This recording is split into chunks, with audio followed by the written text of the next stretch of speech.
Class 6, 7 students. How are you all? I hope you are all well by the grace of Almighty God at your home.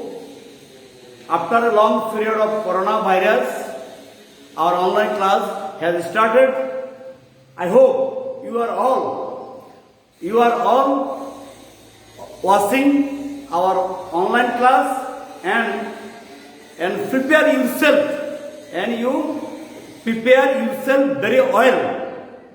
So yesterday or our previous class I discussed about articles, kinds of articles and the uses of indefinite article a or am. Today I will discuss about definite article the. In Bengali, definite article the এর ব্যবহার. At first, you very carefully look at my board and listen very carefully. Write down some important note in your notebook. If you have any question, then you can ask me when we will meet. Thank you. Now start. Number 1, the boys are playing. বালকগুলো খেলতেছে. The girl is reading. বালিকাটি পড়তেছে. যদি আমরা নির্দিষ্ট কোনো ব্যক্তি বা বস্তুকে বোঝানো হয়ে থাকে নির্দিষ্টভাবে তার পূর্বে দি বসে। এখানে বালকরা খেলতেছে তাহলে বালকদেরকে বলা হয়েছে। এখানে কাদেরকে বলা হয়েছে? বালকদেরকে বলা হয়েছে। তাহলে বালকরা নির্দিষ্ট করে বলা হয়েছে তাহলে এটা দি। আর বালিকাটি পড়তেছে বালিকাটাকে নির্দিষ্ট করে বলা হয়েছে দি। বয় এবং গার্ল এটা কিন্তু কমন নাউন। অন্যভাবে আমরা বলতে পারি এই সিঙ্গুলার কমন নাউনের পূর্বে যদি কনসার্ন থাকে এই এটা হলো এন এর ব্যবহারে এটা দি বসছে এখানে নির্দিষ্ট করে বলা হয়েছে। নাম্বার 2 দেখো দি আন্দামানস, দি হিমালয়াস, দি মেঘনা, দি প্যাসিফিক। এখানে কি বলা হয়েছে? এগুলো সব দ্বীপপুঞ্জ, পর্বতমালা, নদী, সাগর, মহাসাগর এগুলোর নামের পূর্বে কি বসে?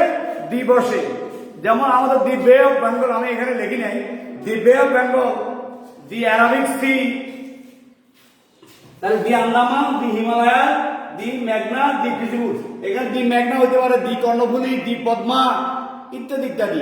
অর্থাৎ নদীর নামের পূর্বে, সাগর মহাসাগরের নামের পূর্বে, দ্বীপপুঞ্জ আন্দামান দ্বীপপুঞ্জ, হিমালয়ের পর্বতমালা। তবে একটি মাত্র পর্বতের পূর্বে দি বসে না। যেমন Everest is in the Himalayas, Everest হিমালয়ের মধ্যে অবস্থিত। এভারেস্ট একটি মাত্র, এটা পূর্বে দি বসে নাই। নাম্বার 3 দি হোলি কোরআন, দি গীতা, দি অবজারভার, দি ডেইলি যুগান্তর। তাহলে দি হোলি কোরআন আর দি গীতা এগুলোর পবিত্র ধর্মগ্রন্থ। হোলি কোরআন মুসলমানদের ধর্মগ্রন্থ, গীতা হিন্দুদের ধর্মগ্রন্থ। মনে করো দি বাইবেল খ্রিস্টানদের, দি ত্রিপিটক বৌদ্ধদের। যে কোনো ধর্মীয় গ্রন্থ পূর্বে দি বসে। সংবাদপত্র ইংরেজি পত্রিকা দি অবজারভার, দি বাংলাদেশ টাইমস, দি ডেইলি যুগান্তর, দি ডেইলি ভোরের কাগজ, দি ডেইলি ইত্তেফাক।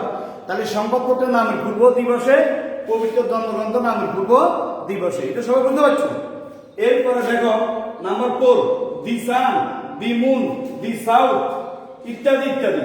তাহলে দি সান এটা চন্দ্র, সূর্য, গ্রহ, তারা, নক্ষত্র, অদ্বিতীয় কোনো কিছু। এগুলো তো দ্বিতীয়টি আর নাই। তাহলে চন্দ্র, সূর্য, গ্রহ, তারা। এরপরে 4টা দিক আছে, নর্থ, সাউথ, ওয়েস্ট, ইস্ট। এখানে আমি দি সাউথ লিখছি। তাহলে দক্ষিণ দিক, দি নর্থ, দি ইস্ট, দি ওয়েস্ট। দিকের এই দিকের পূর্ব দিবসে, 4টা দিকের পূর্ব দিবসে।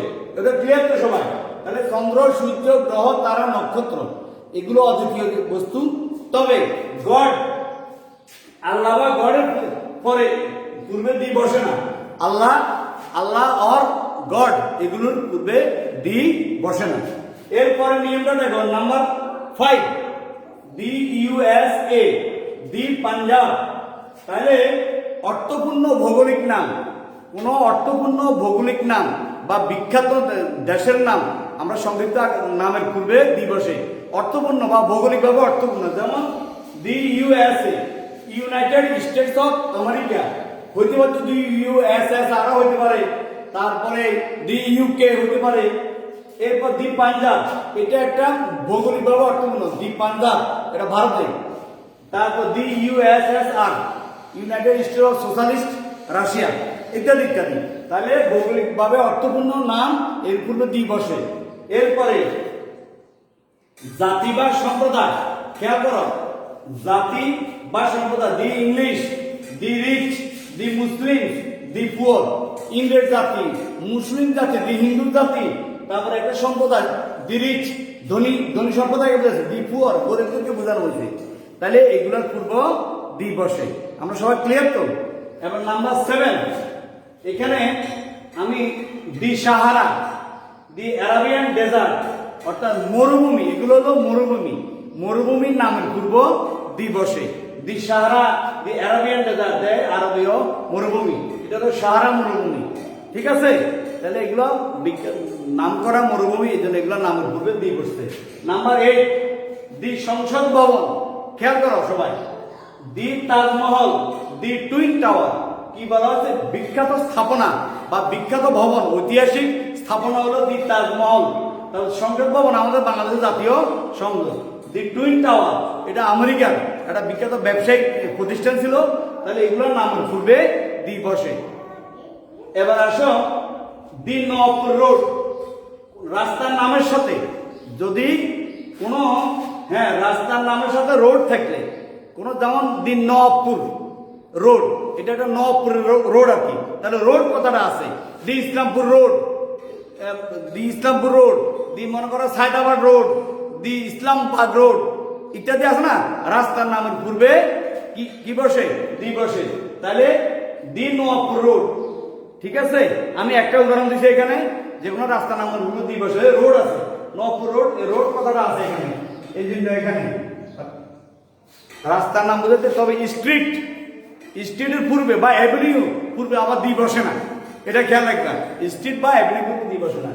এরপর number 10, he has left, he has left for Dhaka, left for Dhaka in the morning.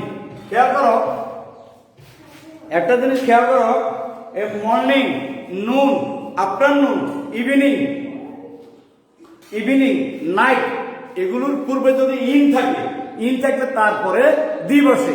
কি? Morning, noon, afternoon, evening, night, এগুলোর আগে যদি ইন থাকে, ইন প্রিপোজিশন ইন থাকে, তাহলে ইনের পরে দি বসে। তাহলে যেমন দেখো, late for Dhaka in the morning, তাহলে মর্নিং এর আগে ইন ছিল, তাই আমরা the morning, in the morning, সে সকালবেলা ঢাকার উদ্দেশ্যে রওনা হলো। এটা মনে থাকবে তো? মর্নিং, নুন, আফটারনুন, তারপর কি ইভিনিং, নাইট, এগুলো পূর্বে ইন থাকলে তারপরে দি বসে। এটা। এরপর নাম্বার 11, দেখো, দি ব্যাটল অফ পানিপথ, ঐতিহাসিক নাম, এটা পানিপথের যুদ্ধ। এই যে ওই হিমুর সাথে ঐতিহাসিক পানিপথের যুদ্ধ হয়েছিল তো, তার দি ব্যাটল অফ পানিপথ, এটা ঐতিহাসিক একটা যুদ্ধক্ষেত্র, ঐতিহাসিক নাম, এই জন্য ব্যাটল অফ পানিপথ, পানিপথের এটা নামের উপরে দি বসছে। এরপরে আসো, আজকের জন্য আমরা যে রুলটা করেছি, last rule, he is the best boy in the class, সে ক্লাসের সবচেয়ে সেরা ছাত্র, নাকি? তাহলে সুপারলেটিভ, গুড হলো positive degree, better comparative degree, আর বেস্ট হলো সুপারলেটিভ ডিগ্রি, নাকি? তাহলে সুপারলেটিভ ডিগ্রি পূর্বে দি বসে, সুপারলেটিভ ডিগ্রি পূর্বে দি বসে। একটা কথা খেয়াল রাখো, যদি দুইটা ব্যক্তির মধ্যে তুলনা বোঝায়, দুইটার মধ্যে একটাকে বুঝালে, একটাকে নির্দেশ করে বুঝালে, সেক্ষেত্রে কম্পারেটিভ পূর্ব দি বসে। যেমন he is the better of two, he is the better of two, দুইটার মধ্যে সে অধিকতর ভালো। সুপারলেটিভ ডিগ্রি পূর্বে দি বসে, ঠিক আছে। তো দুইটা বস্তুর মধ্যে তুলনা বোঝাতে কম্পারেটিভ একটাকে নির্দেশ করে বুঝালে দুইটার মধ্যে, সেক্ষেত্রে কম্পারেটিভ পূর্ব দি বসে। ঠিক আছে? তাহলে আমরা আজকে যে রুলগুলো আলোচনা করছি, এটার বেসিস করে আমরা কিছু হোমওয়ার্ক দিচ্ছি। এই হোমওয়ার্কগুলো ওকে। হ্যাঁ, সুপ্রিয় ছাত্রবৃন্দ, আমরা এতক্ষণ ডেফিনেট আর্টিকেল দিয়ে যে ব্যবহারগুলো আমরা করেছি, সেইগুলোর উপরে একটা কিছু হোমওয়ার্ক দিচ্ছি, তোমরা এই কাজগুলো করো। fill in the blanks. Number 1 dash, cow is a useful animal, খালি হলে যে আর্টিকেলটা হবে next bay of Bengal is in the south of Bangladesh. Number 3 dash Bible is a holy book. Number 4 26th March is our Independence Day. He will come in dash morning. I read that daily newspaper. এই কাজগুলো করে আনবে। আমরা তাহলে আর্টিকেলসের উপরে আমাদের মোটামুটি আলোচনা শেষ। এরপর তোমাদের প্যাসেজ দেওয়া হবে পরীক্ষায়। এখানে এ এন ডি যেখানে আর্টিকেল বসবে না সেখানে ক্রস দিতে হবে। এটা তোমরা বুঝতে পারছো। আর্টিকেল উপরে আমাদের ক্লাস মোটামুটি শেষ। এখন আমরা বাড়িতে প্র্যাকটিস করব, এই প্যাসেজ প্র্যাকটিস করব। আর সর্বশেষ কথা হচ্ছে এই করোনা ভাইরাসের মধ্যে সবাই স্বাস্থ্যবিধি মেনে চলবে, সামাজিক দূরত্ব বজায় রাখবে। আর বারবার বাইরে থেকে আসার পরে বাইরে যেতে হলে মাস্ক পরে যাবে, আসলে সাবান দিয়ে ভালো করে অন্তত 21 সেকেন্ড না 23 সেকেন্ড যাই হোক এটা হাত ধৌত করবে। আর আমাদের সামাজিক পরিবেশ সুস্থ রাখার সুবিধার্থে আমাদের ছাত্রছাত্রীরা সবাই আজ চারিপাশে যেভাবে আমাদের মাদকের ছড়াছড়ি তোমরা পুত পবিত্র জীবনযাপন করবে, যার যার ধর্মীয় বিধিবিধান মেনে চলবে। তোমরা মাদকের সাথে কেউ যুক্ত হবে না। দর্শন আজ যেভাবে আমাদের মা বোনদের উপরে যেভাবে নির্যাতন, দর্শন, খুন এগুলো ছড়িয়ে পড়ছে, তোমরা তোমাদের আশেপাশে তোমাদের বোনদের বড় বোন, নিজের ছোট বোন এদের প্রতি তোমরা খেয়াল রাখবে। যদি এমন কোনো অপ্রীতিকর বখাটেদের আড্ডা চারপাশে দেখতে পাও, তোমরা ওদের সাথে গায়ের ধরে তোমরা এদের সাথে তোমরা কিছু করতে পারবে না। তোমরা তোমাদের মুরব্বীদেরকে বলবে অথবা আইন প্রয়োগকারী সংস্থাকে সাথে সাথে জানাবে। আর সবাই নিয়মিত নামাজ কালাম করবে, সবাইকে দেবে। মা বোন আমাদেরই এরা সমাজের একটা অংশ, এবং এই নারী পুরুষের সম্মিলিত প্রচেষ্টা ছাড়া আমাদের দেশের উন্নতি কখনো সম্ভব নয়। তাই আমাদের মা বোনদের ইজ্জত রক্ষা করতে হবে। আসো আমরা সবাই আমাদের মা বোন এদের সম্মান রক্ষা করি। আজকের মতো এখানে সবাইকে ধন্যবাদ।